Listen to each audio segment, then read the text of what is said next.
ଜୟ ଜଗନ୍ନାଥ। ଖ୍ରୀଷ୍ଟପୂର୍ବ ଷଷ୍ଠ ଶତାବ୍ଦୀ ପୂର୍ବରୁ ଆରମ୍ଭ ହୋଇଥିବା ଓଡ଼ିଶାର ମନ୍ଦିର ସ୍ଥାପତ୍ୟ ପ୍ରଭୁ ଜଗନ୍ନାଥଙ୍କ ମନ୍ଦିର ନିର୍ମାଣ ହେବା ବେଳକୁ ଏହାର ସିଦ୍ଧତା ଶିଖରରେ ପହଞ୍ଚିଥିଲା। ପୁରୀରେ ପ୍ରସିଦ୍ଧ ଜଗନ୍ନାଥ ମନ୍ଦିର ନିର୍ମାଣ ପାଇଁ 3 ପିଢ଼ି ଲାଗିଗଲା।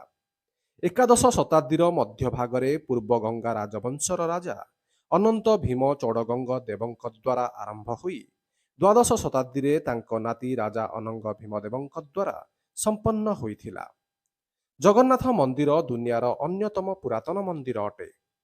ପୁରୀର ଜଗନ୍ନାଥ ମନ୍ଦିର 18 ଆକ୍ରମଣରୁ ବଞ୍ଚିଛି। ଏହି ମନ୍ଦିର ଏହାର ଅନନ୍ୟ ସ୍ଥାପତ୍ୟ ପାଇଁ ଜଣାଶୁଣା, ଯେଉଁଥିରେ ଏକ ବିଶାଳ ମନ୍ଦିର ପରିସର ସହିତ ଏକ ବିରାଟ ଯୌଗିକ କାନ୍ଥ ଏବଂ ଅନେକ ଟାୱାର ହଲ୍ ଏବଂ ଶ୍ରଦ୍ଧାଳୁ ପରିଭ୍ରମଣ ପାଇଁ ସୁନ୍ଦର ପରିସର ରହିଛି। ଓଡ଼ିଶାରେ ଅବସ୍ଥିତ ମନ୍ଦିର ମଧ୍ୟରେ ଜଗନ୍ନାଥ ମନ୍ଦିର ସବୁଠାରୁ ଉଚ୍ଚ ଅଟେ। ମୁଖ୍ୟ ମନ୍ଦିରର ଉଚ୍ଚତା 65 ମିଟର। ଏହି ମନ୍ଦିରରେ ଓଡ଼ିଶାର ସ୍ଥାପତ୍ୟ ଏବଂ ମୂର୍ତ୍ତିଗୁଡ଼ିକର କେତେକ ଉତ୍ତମ ଉଦାହରଣ ରହିଛି।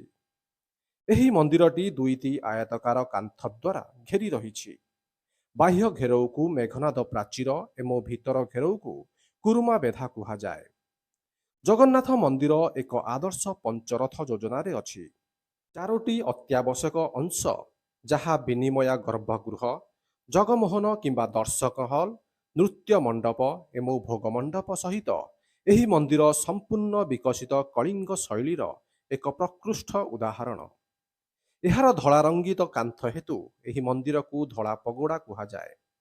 ମନ୍ଦିରର ବାହ୍ୟ କାନ୍ଥରେ ଲୁଣ ପବନର କ୍ଷତିକାରକ ପ୍ରଭାବରୁ ଚିତ୍ରିତ କଳାକୁ ରକ୍ଷା କରିବା ପାଇଁ ପ୍ଲାଷ୍ଟରର ଘନସ୍ତର ପ୍ରୟୋଗ କରାଯାଇଥିଲା, ଯାହାଦ୍ୱାରା ଏହା ଧଳା ଦେଖାଯାଉଥିବା ଏକ ବୃହତ୍ ଟାୱାର ପରି ଦେଖାଯାଉଛି।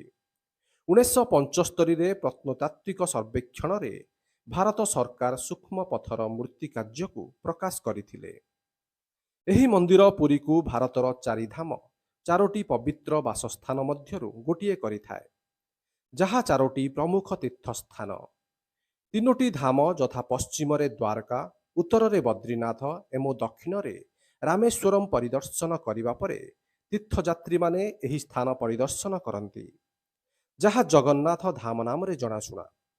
ପ୍ରଭୁ ଜଗନ୍ନାଥଙ୍କର ପ୍ରସିଦ୍ଧ ମନ୍ଦିରର ନାମ ଜଗନ୍ନାଥ ମନ୍ଦିର ଅଟେ, କାରଣ ଜଗନ୍ନାଥ 4ଟି ଅକ୍ଷର ଯଥାକ୍ରମେ ପ୍ରଭୁ ଜଗନ୍ନାଥ, ପ୍ରଭୁ ବଳଭଦ୍ର, ଦେବୀ ସୁଭଦ୍ରା ଏବଂ ଶ୍ରୀ ସୁଦର୍ଶନଙ୍କୁ ପ୍ରତିନିଧିତ୍ୱ କରନ୍ତି। ସେମାନଙ୍କୁ ଚତୁର୍ଦ୍ଧାମୂର୍ତ୍ତି କୁହାଯାଏ। ଶିଶୁ ସମିତିରେ ଏହା ଉଲ୍ଲେଖ କରାଯାଇଛି। ପୁରୀ ଜଗନ୍ନାଥ ମନ୍ଦିରକୁ ୟମନିକା ତୀର୍ଥ ମଧ୍ୟ କୁହାଯାଏ, ଯେଉଁଠାରେ ହିନ୍ଦୁ ବିଶ୍ୱାସ ଅନୁଯାୟୀ ପ୍ରଭୁ ଜଗନ୍ନାଥଙ୍କ ଉପସ୍ଥିତି ହେତୁ ପୁରୀରେ ମୃତ୍ୟୁର ଦେବତା ୟମଙ୍କର ଶକ୍ତି ସମାପ୍ତ ହୋଇଥାଏ। ଜୟ ଜଗନ୍ନାଥ ଦର୍ଶକ ବନ୍ଧୁ, ଯଦି ଆପଣମାନଙ୍କୁ ଭିଡ଼ିଓଟି ଭଲ ଲାଗିଥାଏ ତ ପ୍ଲିଜ୍ ଲାଇକ୍ ସେୟାର ସବସ୍କ୍ରାଇବ୍ କରିବେ ଆଉ କମେଣ୍ଟରେ ନିଶ୍ଚୟ ଲେଖିବେ। ଜୟ ଜଗନ୍ନାଥ। ରହୁଛି, ଧନ୍ୟବାଦ। ଜୟ ଜଗନ୍ନାଥ।